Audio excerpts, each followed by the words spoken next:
السلام علیکم۔ حضرت داؤد علیہ السلام کی قوم کے تقریباً 70,000 یا اس سے بھی زیادہ افراد ایلا نامی بستی جو کہ سمندر کے کنارے پر موجود تھی رہا کرتے تھے۔ ان لوگوں کو اللہ نے بے شمار نعمتوں سے نوازا ہوا تھا، لیکن جب ان کو راحت اور سکون ملا تو یہ اللہ کی عبادت سے محروم ہو گئے اور اپنے ساتھ رہنے والے غلام اور دیگر جاندار مخلوقات پر ظلم کرنے لگ گئے۔ تو اس وقت اللہ سبحانہ و تعالی نے ان کو خبردار کر دیا کہ ہفتے میں ایک دن، ہفتے کے دن شکار مت کیا کرو۔ اتوار سے لے کر جمعہ تک جتنا شکار پکڑنا ہے پکڑ لو، اور ایک دن اللہ کی عبادت اور مخلوقات کے امن کے لیے رکھ دو۔ پھر اللہ نے ان کا امتحان بھی لینا شروع کر دیا۔ جب وہ اتوار سے جمعہ شکار کرتے تو زیادہ مچھلیاں ہاتھ نہ آتی، اور ہفتے کے دن جب وہ سمندر کو دیکھتے تو بڑی بڑی مچھلیاں ہوتی۔ تو ان میں سے ایک شخص کو شیطان نے ورگلا دیا، اور شیطان نے اس کے دل میں وسوسہ ڈالا کہ میری بات مانو گے تو کبھی نقصان نہیں ہوگا، آج شکار کر کے دیکھ لو۔ تو شیطان کی باتوں میں آ کر اس نے جال سمندر میں پھینک دیا، پھر بڑی بڑی مچھلیاں اس میں آ کر پھنس گئی۔ تو شیطان نے بولا، اس کو اتوار کے دن نکالنا، تم ہفتے والے دن کا مان بھی رکھ لو گے اور شکار بھی ہو جائے گا۔ تو اس نے ایسا ہی کیا اور ہفتے کو مچھلی پھنسا کر اتوار کو نکال کر مزے سے کھانے لگا۔ تو کچھ لوگوں نے اس سے یہ پوچھا تو ان کو بھی یہی ترغیب دینے لگا۔ اس سے قوم کے کچھ لوگ گمراہ ہو کر ہفتے کو بھی شکار کرتے اور اتوار کو نکالتے۔ اس گاؤں میں اللہ کے خاص بندے بھی موجود تھے جنہوں نے ان کو منع کیا اور کہا کہ اگر تم لوگ یہ جو ہفتے کے دن جال پھینکتے ہو اور اتوار کے دن نکالتے ہو تو یہ شکار ہفتے کے دن کا ہی مانا جائے گا، اور کہا اللہ کی نافرمانی نہ کرو اور اللہ کے عذاب سے ڈرو۔ تو وہ لوگ ان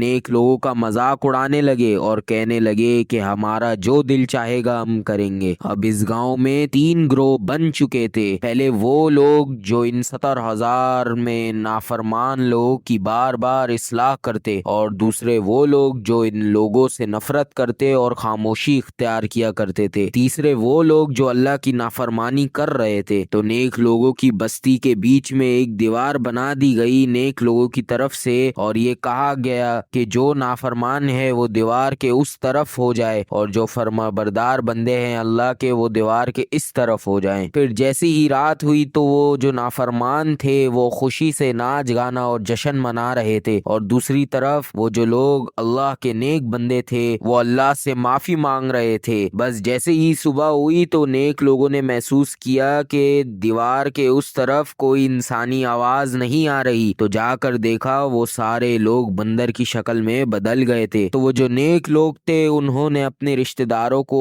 ان کے کپڑوں سے پہچانا اور چیخ کر رونے لگے اور اللہ سے معافی مانگنے لگے۔ تو وہ جو لوگ بندر بن چکے تھے کچھ کھا پی نہیں سکتے تھے، تو 3 دن کے بعد ان کا صفایا ہو گیا۔ اے اللہ ہمیں اپنے فرما بردار بندوں کی فہرست میں شامل فرما اور نیک عمل کرنے کی توفیق دے، آمین۔